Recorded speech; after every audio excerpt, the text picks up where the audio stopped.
તો પહેલો જ ક્વેશ્ચન મારો એવો છે કે શિવજીને મહાકાલ કેમ કહેવામાં આવે છે? કાળનો મતલબ શું થાય? એક તો સમય. સમય. કાલનો બીજો અર્થ શું થાય? મૃત્યુ. હમ મૃત્યુ. તમારો Right. કાળ આવ્યો, એવું કે ને? હા, કાળ આવી એવું ગયો કહેવાય. વ્યક્તિનો. Yes, yes, હા, right. કાળ. મહાકાલ શિવજી એટલા માટે છે કે શિવજી અજન્મા છે, મૂળમાં એમનો જન્મ જ નથી થયો. તો બહુ સ્વાભાવિક છે, જેનો જન્મ જ નથી થયો એનું મૃત્યુ થઈ ન શકે. અને જે એ ઘટમાળમાં છે જ નહીં, એ નિયમો જેને લાગુ જ નથી પડતા, એ જ એ વસ્તુ ઉપર વિજય મેળવી શકે.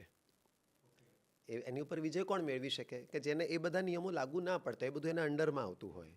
તો જેનો જન્મ જ નથી થયો એનું મૃત્યુ ક્યાંથી થાય? તો જેનું મૃત્યુ પોતાનું થવું શક્ય નથી, એના જ હાથમાં મૃત્યુ હોય ને, એ પોતે જ એને કંટ્રોલ કરી શકે. એટલે કાળોના કાળ મહાકાલ. કે શિવજી જ્યારે પાર્વતી માતા સાથે વિવાહ થવાનો વારો આવ્યો, માતાજીએ બહુ જ તપસ્યા કરી, ત્યારે ભગવાન શિવે પાર્વતી માતાની પરીક્ષા કરવા માટે નારદજીને મોકલ્યા હતા. એના પહેલાં સંકાદિકને મોકલ્યા. 3-4 લેવલે પરીક્ષા લેવાઈ એમની. પછી કારણ કે પત્ની તરીકે એમને સ્વીકાર કરવું એ શિવ છે, એમને ઈચ્છા જ નથી મૂળમાં. તો પણ નારદજીએ આ જ પ્રશ્ન પૂછ્યો હતો. मतलब हिंदी में जो कहूँ तो उनके अंदर क्या देखा? मैं चाहूँ तो तुम्हारा विष्णु के साथ विवाह करवा सकता हूँ. विष्णु कितने सुंदर है, शिव में क्या रखा हुआ है? वो ऐसे ही है, कोई जन्म नहीं हुआ, न जनेऊ धारण करते हैं. અને પાર્વતી માતાએ એ જ શબ્દ પકડીને જવાબ આપ્યો કે જેનો જન્મ નથી ને, તો એનું મૃત્યુ નહીં થાય, તો હું હંમેશા સૌભાગ્યવતી રહીશ. એટલે જે કાલોના પણ કાળ છે મહાકાલ, એટલા માટે એમને મહાકાલ કહેવાય, સૌથી મોટા કાળ એમ. શિવજી વિશે આપણે ઘણીવાર સાંભળતા હોય, તેમના અલગ અલગ નામથી એમને ઓળખવામાં આવે છે કે ભૈરવ, કાલ ભૈરવ, શિવ, મહાકાલ. બરાબર? તો આ બધા વચ્ચે શું તફાવત છે એ થોડુંક સમજવું છે. મૂળમાં ભગવાનના 11 રુદ્ર છે.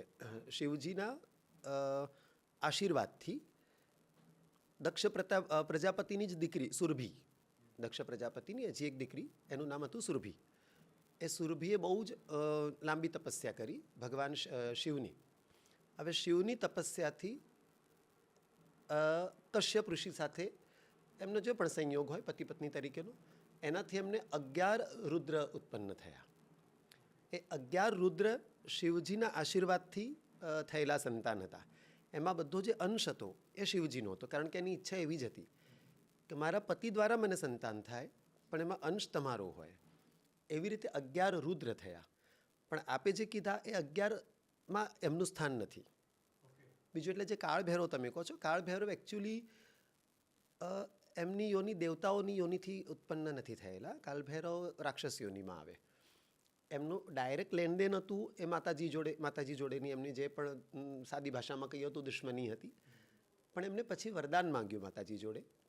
વૈષ્ણોદેવીની જો વાર્તા તમને ખબર હોય, કે એવું છે કે મારા કર્મોના કારણે માતાજી હું તમને ઓળખી ના શક્યો અને મારો જે વધ થયો, પણ મને એક અત્યારે જ્યારે મારા પ્રાણ નીકળી રહ્યા છે ત્યારે મને એક વરદાન આપો કે જે કોઈ પણ અહીંયા તમારા દર્શન કરવા માટે આવે એ પહેલાં અથવા પછી એક વખત મારી પણ મુલાકાત લે. એટલે તમે જો કોઈ પણ માતાજીના સ્થાનમાં જાઓ તો બીજા બધા મંદિરોમાં કેવું હોય, ગણપતિ અને હનુમાનજી હોય બે બાજુ. એક બાજુ ગણપતિ હોય, એક બાજુ હનુમાનજી હોય. માતાજીના મંદિરોમાં હનુમાનજી ના હોય. માતાજીના મંદિરમાં તમને બટુક ભૈરવ, કાલ ભૈરવ, પર આ બધા સ્વરૂપો જોવા મળે. પણ કારણ કે એને શક્તિનો, શિવજીની જે શક્તિ છે પાર્વતી, એમના આશીર્વાદ મળ્યા, એટલા માટે એમને દેવતાઓનું સ્થાન મળ્યું. ઓકે. બાકી એમનું ડાયરેક્ટ શિવ તત્વ એમની અંદર છે એવું ના કહી શકાય. એટલે એ વસ્તુ અલગ છે. ઓકે, એટલે એ વસ્તુ જ અલગ છે, આખી વસ્તુ અલગ છે, પણ સાથે જોડાઈ ગયું નામ સમયની સાથે. અચ્છા. એકચ્યુઅલી એનું કંઈ શાસ્ત્રોની દૃષ્ટિએ એવું કંઈ લેનદેન નથી. Okay, right. એક બીજો સવાલ એવો છે કે જેમનું ભૈરવ સ્વરૂપ કહેવાય છે, હા, બરાબર, એમને ઘણી આપણે સાંભળીએ કે આલ્કોહોલ ચડાવવામાં આવે છે, હા, બરાબર, તો એવું કેમ છે? એકચ્યુઅલી એ જમાનામાં એના માટે આલ્કોહોલની કંઈ જરૂર નથી. એ જમાનામાં આલ્કોહોલ હતો નહીં. તપસ્યા કરવા માટે તમે જો તમને ભાંગનો સ્વભાવ ખબર હોય કે વ્યક્તિ ભાંગ લે તો ભાંગ લીધા પછી તમને પોતાનું તો ભાન હોય નહીં, તમારું મન તમારા કંટ્રોલમાં હોય નહીં.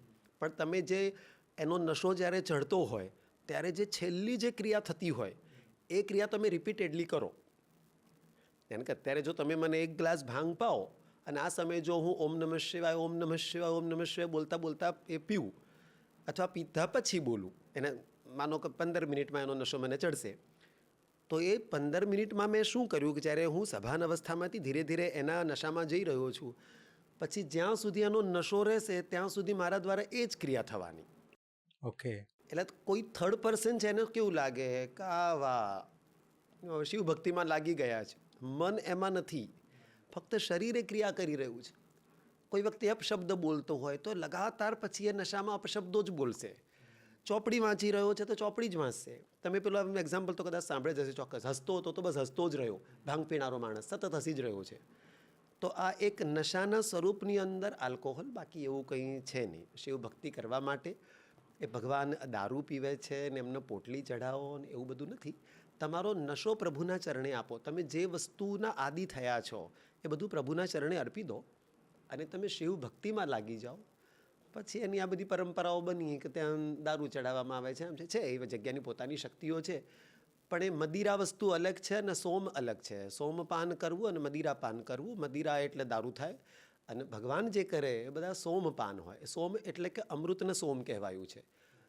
ચંદ્રમાને નિચોડવામાંથી જે અંશ નીકળે, ચંદ્રમાને નિચોડવામાં આવ્યો હતો, એમાંથી જે બૂંદો ટપકી, હવે એ ભગવાન માટે એક બૂંદ કહેવાય પણ આપણા માટે તો આખો સાગર હોય.